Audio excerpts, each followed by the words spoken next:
Well, how about this? The list of names just gets bigger and bigger. I'm with the man of the hour, Peter Brock, here, as we celebrate 70 years of the Corvette here at the Rolex Monterey Motorsport reunion this year. The man that started it all with the famous split window all those years ago. It was 1957, Peter. I understand you're an intern at GM. That's correct. You're downstairs in a little office that nobody really knows about, and somebody walks in that office and says, "Can someone design me a car?" Well, and the rest is history. Well, Bill Mitchell had just taken over as director of styling, and of course the whole Corvette program had been canceled by General Motors because there was an agreement with the American Manufacturers Association. They were all going to quit racing. Mitchell was a car guy with gasoline in his veins. He said, "No way, we're going to continue the car." So they couldn't do the project upstairs in the official Chevrolet studio.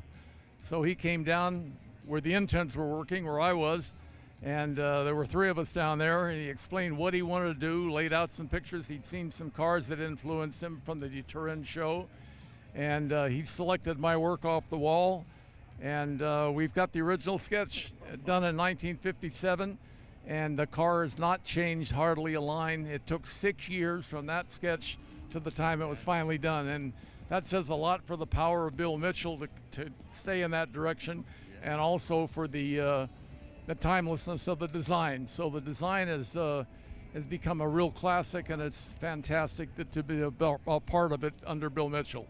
Absolutely. I mean, what a great story as well. And just cast your mind back to that time. You said there was three of you down there in that office as interns. Yes, yeah. The other two guys, I mean, was it a friendly environment? Was there a bit of competitive rivalry, or how was it? We were all top designers, great guys, and we were all worked together on the project. And of course, you know, when they put the stuff up on the wall, Mitchell walked around and he liked what I had done, and that turned out to be the direction that we went. At that point, he gave me the direction to do the thing full size in clay, and at that point, then I got to refine it even more. And then it was very interesting because I designed it without the split window in it. So the car was completely done, and Mitchell came in and said, "You know, I want to split the window on it." So we split the window on it. At that point, Zora Duntov came in and said, "What is this? We cannot have this. This is stupid, you know." So he got in a big fight with Mitchell over the split window. And finally, Mitchell threw him out of styling, said, "You go back to engineering. This is styling. This is my car. I'm going to do it the way I want."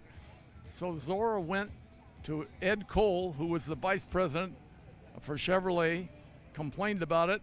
So Cole brought Mitchell and Zora Duntov, sat them down, and they both argued what they were going to do. And he said, "Okay, this is what we're going to do." He says, "Bill," he says, "I know how important it is aesthetically to have the split window. We're going to let you have that for 1 year, and then we're going to put a single window in the back like Zora wants." So that's why we have the split window in only 1 year, because it was Bill Mitchell's aesthetic design to do it that way. What a fantastic story, and I don't know if many people know that, but I mean, for 1 year and then it's become such an icon. And what's it like for you, Peter, when you walk across the way to that Corvette awning over there, and there's all different generations of Corvettes lined up, right up to the brand new one that's part electric, part internal combustion engine now. What's it like for you as a designer to look across that heritage of vehicles? Well, it's incredible because seeing it, the whole thing because the Mitchell era started the real Corvette thing. Obviously, Harley Earl started with the 53 stuff, but the real Corvette came in with Zora Duntov and Bill Mitchell, and a great set of engineering and design, and it kept getting better and better and better, and to be, you know, remembered as part of the beginning of that whole tradition of great Corvettes. It's been a real honor, just a tremendous thing.